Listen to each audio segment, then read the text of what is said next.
Hey guys, it's Tirza. It has been 7 long months since I last made an update, so I figured it's time. The last time I got back to you guys, well, I guess I should go through the whole spiel, right? Hi, I'm Tirza. I'm from Philadelphia. I am basically 5'7". At my highest weight ever, I was 330 pounds. In January of 2012, I had a vertical sleeve gastrectomy. On that date, I weighed 294 pounds. I made it to my lowest at that time of 165 by November 2012, and then I gained the weight back, and I'm always on a yo-yo roller coaster for as long as I can remember. July 2018, I rededicated myself to a ketogenic lifestyle, which is sort of like the diet they put you on after bariatric surgery. I was at like 304.6, and by July 1st, 2019, I was able to get down to 155.6, and then I jumped back up again. When I last came to you guys 7 months ago, I weighed 214 pounds, and today I weigh 200.4 pounds, so I'm down about 13.6 pounds in 7 months. Um, but of course, I was yo-yoing in between that. Anyone who's Facebook friends with me saw my pictures from visiting my family in in September, and I was a little portly. Um, but basically, before I went on to Nebraska, I'm still losing weight extremely slowly compared to how I used to. Although I've had a couple of good weeks within the last 2 months where I had like big weight loss. But I'm still losing a little slowly. Before my Nebraska trip, I think I was up to like 240 pounds. And since we were road tripping, I did not want to have IBS and be on these long stretches of road and highway and not have anywhere to go to the bathroom, because I have to go to the bathroom like every 10 minutes when I have that issue. TMI, sorry. So I was really strict for a full month before I went to Nebraska, and I think I was 240 and only got down to 235 or 234. So I lost about 6 pounds in a month. And then I stayed strict or dirty keto, like whatever I had available on the road the whole time. Like I did my best. And while we were in Nebraska, because I did not want to have that problem when I was returning home either. Um, so since that time period, so since August, September, I've been really on point. So how many months is that? So I lost about 34 pounds since the first week of September. So like 3 pounds. I mean, I lost about an average, a little over 10 pounds a month. That's really not bad, actually. But I do think it's these last 2 months. I had like 3 weeks within these last 2 months where I had a 5 pound weight loss for a week, which is insane. But I've also had like zero point 0.2 gains a week and zero point 0.4 gains.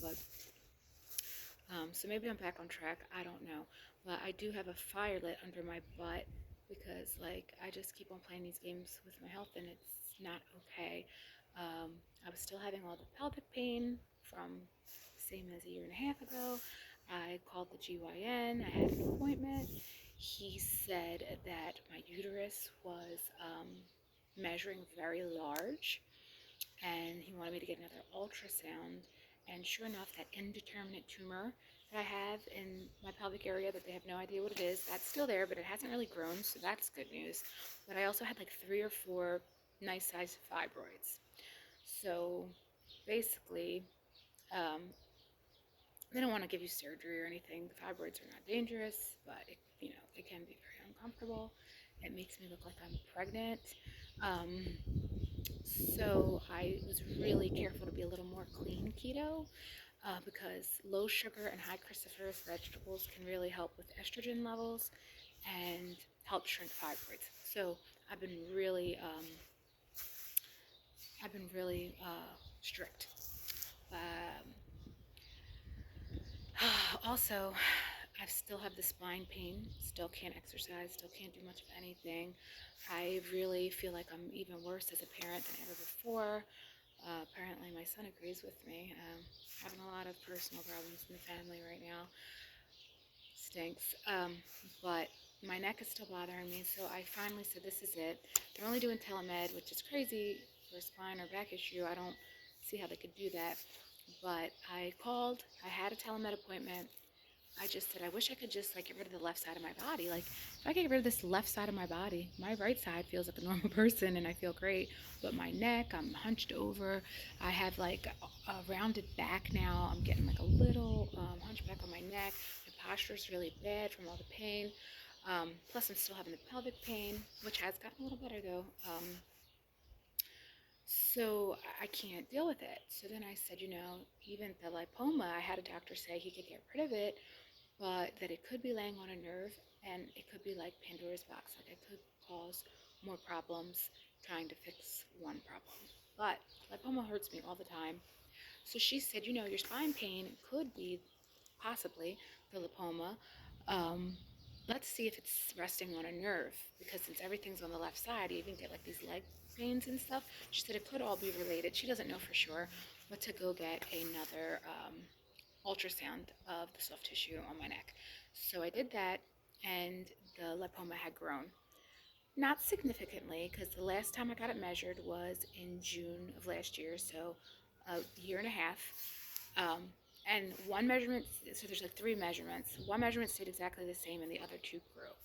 So now I do have to have an in-person appointment. It was supposed to be today. I knew I was going to make an appointment today. I mean, not an appointment, a video today. I've been planning on it. So I was going to do my like regular walk and talk. So as I walked home from the doctor's office, I would have a chat and update everybody. But this morning they called and said, oh, sorry, Tuesday scheduling is not for in-visit appointments. It's for telemed only. So we have to reschedule. So I will have that appointment tomorrow. And then I have my skin doctor appointment. I was supposed to follow up in 2 years. That was a couple months ago for some of these skin issues that I have that were like ambiguous, so whether they could be cancerous or not. So that appointment is on Three Kings Day. So I will be going there January 6th. So I've been trying to take care of myself as best I can, trying to stay sane. I hope all of you are. My mother was supposed to have her surgery December 7th, so yesterday. They did not do that surgery for her because of her age at 75 years old. The preliminary testing that they ordered for her, the one doctor said anesthesia was going to cancel the appointment right then and there when they saw her. So she has to wait to get an echocardiogram, and they already have her scheduled for December 21st, which is a little awkward for me. My dad died on December 20th, and I originally thought it was 21st. I'm like, no, Mom, you better reschedule that, but it's not the same day. But so yeah, so she's gonna have that. She's gonna they're gonna remove a lot of her skin, and she's going to have no belly button. And she's had two eye surgeries in this time. Like, I just feel like it's hospital time for this family, I swear. But her eye surgeries seemed to go easy peasy, no problem. I was in the hospital for my eye because my eyes were hurting me, and I was having like chronic dry eye. I realized that it was a dry eye problem when I went to a memorial for my niece's little brother and stepmother who died in a fire. And when I was there with my niece and my nephew, I could not cry. No tears. I could not produce tears. Still can't. And my eyelids were like getting stuck to my eyeballs in the morning. And so basically, I have a cornea erosion. So I have cuts in my cornea that keep on like re-injuring itself, I guess, because of this chronic dry eye. And while I was in the emergency room, they realized that I still had the same pressures in my eye that I had the year before. So this all happened on Halloween. So basically, it's like a year to the date that I still had IIH. I had to see the neuro-ophthalmologist. They want me back in a couple of months just to see what the levels are, since they were basically unchanged from last year. They didn't order another MRI or anything like that of the brain. So I guess that's good, but it's also a little scary. So they're gonna recheck my levels or my pressures in a couple of months. I think I go in March, maybe. I don't know. So anyway, that's about it for my update, I guess. And just in case I don't make a video for another 7 months, but I don't think so, because I'm actually going to set up a challenge because of the spine pain and a lot of like research and things that I do, and just information, like in this big thing on carnivore. And I did try that. I don't know if I mentioned it on a video or not. I did try it, but I didn't make it past 2 weeks.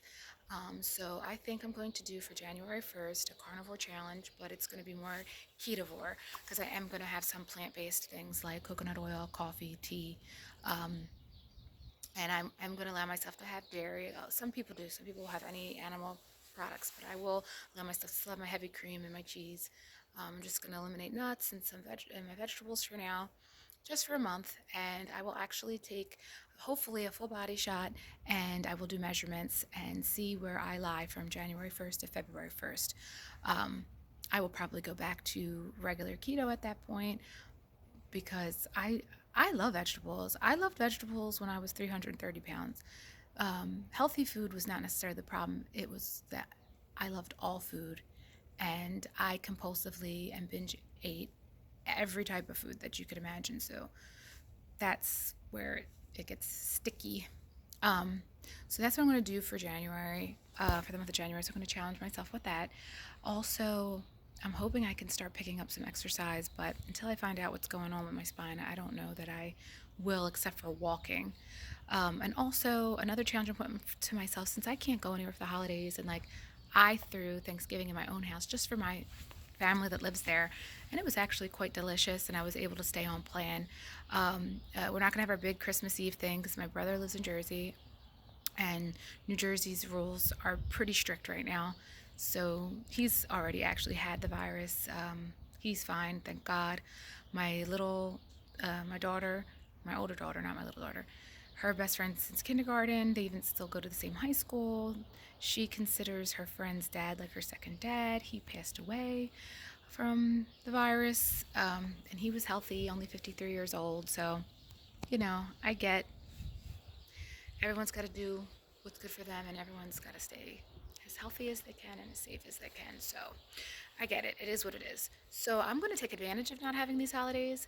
There's no reason I need to have cake or pie or anything in my house. I'll still get like a little something for my family, but nothing that I have to feel like tempted on. So I've decided another challenge I'm going to make for myself going forward today um, is to try to not have any off plan meals for a whole year. I don't know if I can do it because I've never been pretty successful. I think the longest I've ever gone like strict was like 6 months, or I guess from when I had the surgery, so for 11 months. Um, but that's going back a really long time now.